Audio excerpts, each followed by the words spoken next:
भाई लोग आदि पुरुष ये मूवी जिसका अब रिलीज होने के लिए लगभग 7 से 8 ही दिन बच चुके हैं। लेकिन इस मूवी का जब पहला टीजर लॉन्च हुआ था तब इस मूवी को लोगों से काफी ज्यादा बैकस्लैश मिल चुका था। लोगों ने इसके बैड वीएफएक्स हो, इसका जो बैड सीजीआई था, या फिर जो रावण की सीजीआई की सेना थी, हमारे श्री राम की भी जो बैड सीजीआई से बनी हुई वानर सेना जो दिखाई गई थी, या फिर उससे ऊपर रावण का जो पुष्पक विमान से नाम के जो हमें चमगादड़ दिखाया गया था, या फिर रावण की साइंस फिक्शन मूवी जैसी लगने वाली उसकी जो लंका थी, इन सभी चीजों पे लोगों से इस मूवी के मेकर्स को काफी ज्यादा बैकस्लैश मिल चुका था। जिसके चलते मूवी के मेकर्स ने यह डिसीजन लिया था कि वो मूवी को लगभग डिले कर रहे हैं, वो भी लगभग 5-6 महीने से। और इस टाइम पीरियड में उन्होंने मूवी के ऊपर थोड़ा बहुत तो काम किया है, जिसके गुड रिजल्ट्स भी हमारे सामने आए हैं। जिसका मेन हमें इम्पैक्ट दिखा वो उसके फर्स्ट ट्रेलर में। इसका पहला ट्रेलर काफी अच्छा था, यानी कि ऐसा 0 से 100% उसमें ग्रोथ नहीं थी, लेकिन जो 10% थी उससे 50% तो उन्होंने ग्रोथ बढ़ाई थी।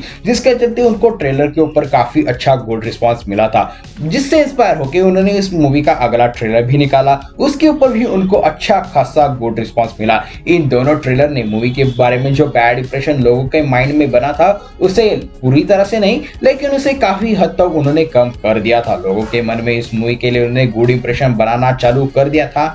लेकिन उन दो ट्रेलर में भी उन्होंने अपनी मूवी की कमियों को काफी अच्छी तरीके से छुपाने की कोशिश की थी। जैसे कि उन्होंने उस ट्रेलर में रावण का लुक तो दिखाया ही नहीं था, उसके ऊपर से उसकी सेना भी नहीं दिखाई थी, और जो सीजीआई से बनी हुई रावण की सेना थी, या फिर जो वानर सेना भी सीजीआई से बनाई गई थी, उसके भी हमें ग्लिम्स दिखाए नहीं दिए थे। लेकिन इन दो ट्रेलर से मूवी को जो अच्छा रिस्पांस मिलना चालू हो चुका था, जिससे मूवी के मेकर्स में काफी ज्यादा जोश आ चुका था, जिसके चलते उन्होंने कल एक काफी बड़ा एक इवेंट रखा था, जिसमें उन्होंने इस मूवी का फाइनल ट्रेलर, जिसे उन्होंने एक्शन ट्रेलर नाम से भी संबोधित किया गया है, ऐसा उन्होंने ट्रेलर कर लॉन्च कर दिया था। लेकिन कहीं ना कहीं इन्होंने जो ये फाइनल ट्रेलर निकाला, ये इसके पहले दो ट्रेलर ने जो अच्छा खासा गुड इंप्रेशन क्रिएट करने की कोशिश की थी, ये उसके ऊपर पानी फेर देता है। हाँ, ये इसके ऊपर लिटरली पानी फेर देता है, क्योंकि इन्होंने पिछले दो ट्रेलर में जिस मूवी के कमियों को छुपाया था वो इस ट्रेलर में काफी आसानी से हमें नजर आ जाता है। इसका जो बैड वीएफएक्स हो, या फिर इसका जो इन्होंने बैड सीजीआई किया है,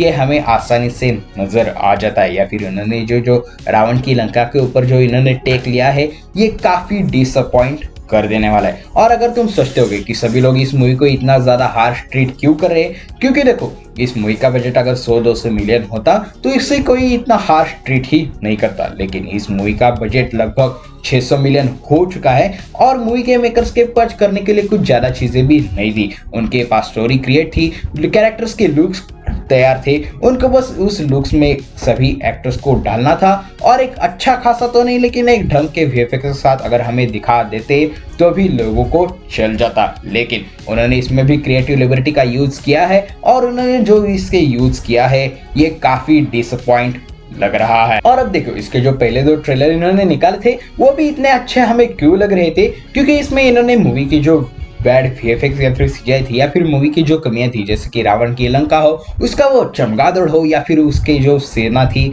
वो सभी चीजें उन्होंने हमसे छुपाई थी, जिसके चलते वो हमें अच्छे लग रहे थे। जो जंगल के सीन थे वो एक्चुअल में अच्छे थे, मैं उसे मना नहीं कर रहा हूँ कि वो बुरे ही थे, लेकिन वो एक्चुअल में अच्छे थे। लेकिन इस ट्रेलर में उन्होंने वो हमें मूवी की कमियां एक एक करके दिखाई है। हमें इसमें रावण की लंका देखने को मिलती है, वो सोने की ना होकर लिटरली काली दिखा दी है, और इसके साथ वो जो वीएफएक्स की सेना हो, या फिर जो वानर सेना भी हमें दिखाई गई है, वो भी हमें एक्शन के नाम पे जो भी दिखाया है वो लिटरली डिसअपॉइंट कर रहा है। और इसके बाद इस मूवी के गाने आ गए, इसके दो ट्रेलर आ गए, एक टीजर आ गया, और कल इसका अंतिम ट्रेलर भी आ चुका है। लेकिन इसमें फिर भी हमें रावण का लुक अब भी देखने को नहीं मिल रहा है। हाँ, मैं ये जानता हूँ कि इस मूवी के कैरेक्टर्स हमारे दिल के करीब है। रामायण हमने बचपन से देखी है, जिसके चलते उस मूवी के जो कैरेक्टर्स यानी कि प्रभु श्री राम हो, माँ सीता हो, हनुमान जी हो, ये सभी हमारे लाइफ के आइडल है, और अब हम उनसे प्रार्थना ही कर सकते हैं कि वही अब इस मूवी को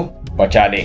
लेकिन इस ट्रेलर में भी मैं मूवी के मेकर्स की एक प्रकार की तारीफ करना चाहूंगा, क्योंकि उन्होंने अपनी कमियों को छुपाने के लिए जिस तरीके से इस मूवी को उन्होंने डार्कर टोन दिया है, जिसके चलते इस मूवी के जो कमियां हैं वो काफी हद तक तो नहीं, लेकिन कम मात्रा में वो छुपाई जाती है। क्योंकि मूवी में या फिर ट्रेलर में डार्कर टोन का यूज तभी किया जाता है जब किसी कैरेक्टर को छुपाना हो, या फिर अपने बैड सीजीआई को छुपाना हो, जिसके चलते वो कैरेक्टर और भी रियलिस्टिक फील होता है। लेकिन इस मूवी के बारे में वो चीज भी काफी ज्यादा कम हो जाती है। इसके कैरेक्टर्स यानी कि जो भी इसमें सीजीआई के कैरेक्टर्स यूज किए गए हैं वो कहीं से भी हमें रियलिस्टिक फील नहीं होते।